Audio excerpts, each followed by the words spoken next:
I was walking in the park before going to bed and met my ex-boyfriend. We talked and, as it turned out, he was already married. After talking a little more, it turned out that his wife was pregnant, her hormones were playing up, so he started to annoy her and she had just left him, saying that she was going to file for divorce.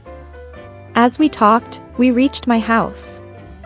He asked for a cup of tea, he really wanted to talk more. We went to my place, there was beer in the fridge. We sat, sipped beer and talked. After drinking a little, he started to talk to me. He started complaining that he had not had sexual intimacy with his wife for a long time. He tried to talk me into intimacy, but I only allowed him to lick me, and that was just an old memory. In the process he became very aroused, and it felt good. He, of course, wanted more and I agreed. After all that, I sent him home. And I realized that I was not interested in him at all, I had no feelings for him anymore and I even asked myself how I was able to date him for a while. After this incident passed a couple of weeks, I had already forgotten about him. And suddenly he started calling and complaining about his wife again. Turns out she tracked him down while he was at my place and threw a tantrum. He tried to calm her down by saying that he was at a friend's house and they were all just having a drink together. However, she would not calm down and demanded that he take her to this apartment and show her these friends. He, of course, refused, saying that he was not going to do it, because he would not allow to humiliate himself and make a fool of himself. And, in general, she herself left him and filed for divorce, and now she wants something else from him. In addition, he warned me that his wife found my number in his phone and is going to call me. He begged me not to tell her anything about what we had then, but to support his game by telling his wife that I was the wife of his friend with whom we had been drinking together that night.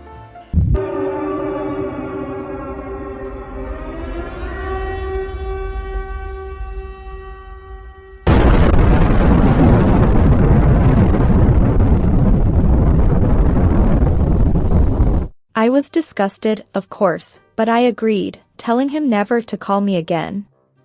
A couple days later he did. His wife called me, started asking me a lot of questions, and I, as promised, held firm, told her some more or less believable story.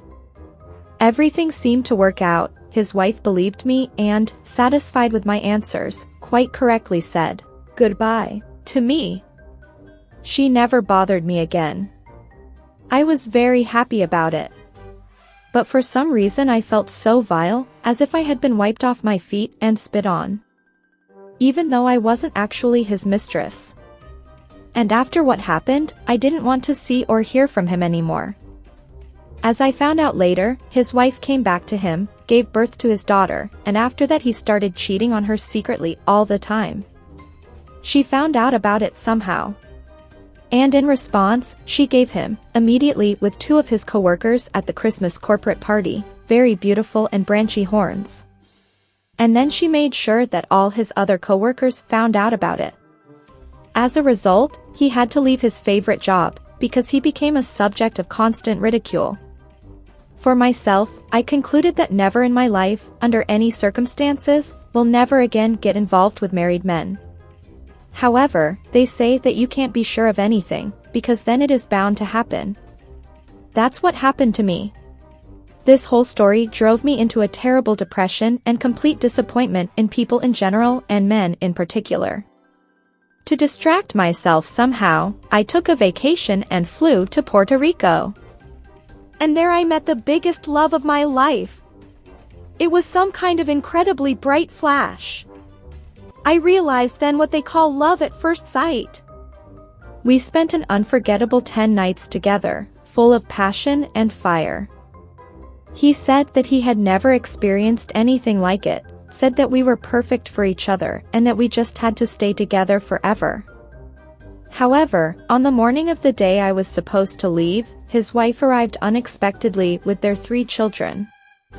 And she, oddly enough, had a different vision for his future.